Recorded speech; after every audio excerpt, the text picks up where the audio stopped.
చేయుచున్నానే, నీ ఆజ్ఞ నేను ఎన్నడూ మీరలేదే.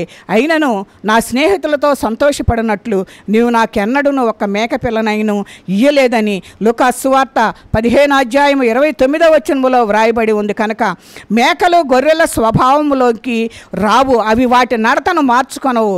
గొర్రె పిల్లలను అడగవలసిన మరి పెద్ద కుమారుడు మేక పిల్లను అడుగుచున్నాడు, ఎందుకంటే అతడు మేక స్వభావము కలిగి ఉన్నాడు. కనుక మనము ఆ స్థితిలో లేకుండా ఉండాలని దేవుడు కోరుకుంటున్నాడు. కనుక మనమైతే గొర్రె స్వభావాన్ని కోరుకుందాం. మేకను కోరుకుంటున్నాడు, ఎందుకంటే బయట ఉండి అటు ఇటు చూస్తూ ఉన్నాడు పెద్ద కుమారుడు. మరి చిన్న కుమారుడు అయితే లోపలున్నాడు, ఆ లోపలున్న వానికి గొర్రె పిల్లతో విందు జరుగుతూ ఉంది. కనుక పెద్ద కుమారుని స్వభావము బయట ఉండి లోక స్వభావాన్ని చూస్తూ ఉన్నాడు. కనుక చిన్న కుమారుని వలె మనము తన గుడారములలో మనం ఉండి ఆయన స్వభావమును మనము ధరించుకొని, గొర్రె పిల్లలు ఏ రీతిగా స్వభావము కలిగి మరి మంచి స్వభావముతో మరి కాపరిని వెంబడిస్తూ ఉంటున్నాయో అట్టి స్థితిని తండ్రిని వెంబడించే విధంగా మనము ఉండాలి.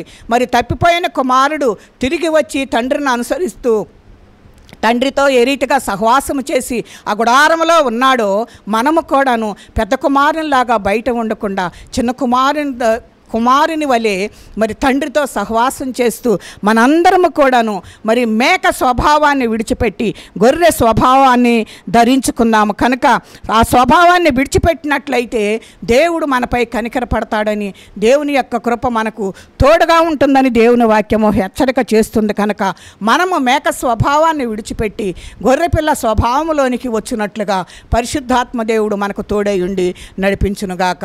ఇటు మాటలు మన హృదయంలో మరి దేవుడు వినిపింప చేసినందుకు దేవునికి కృతజ్ఞతలు చెల్లించుకుంటూ అటువంటి కృపతో దేవుడు మనలను నింపి కాచి కాయునుగాక. చిన్న ప్రార్థన చేసుకుందాం. పరిశుద్ధుడా, ప్రేమ కలిగిన తండ్రి, నీకు వందనాలు. ఇటు స్థితి కొరకై నీకు స్తోత్రములు చెల్లిస్తున్నాము నాయన. మీరు చేసిన ప్రతి మేలును బట్టి నాయన వందనాలు.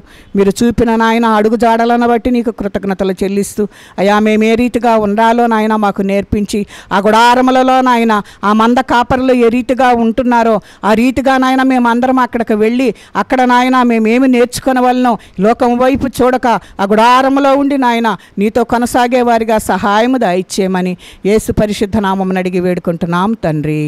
ఆమేన్.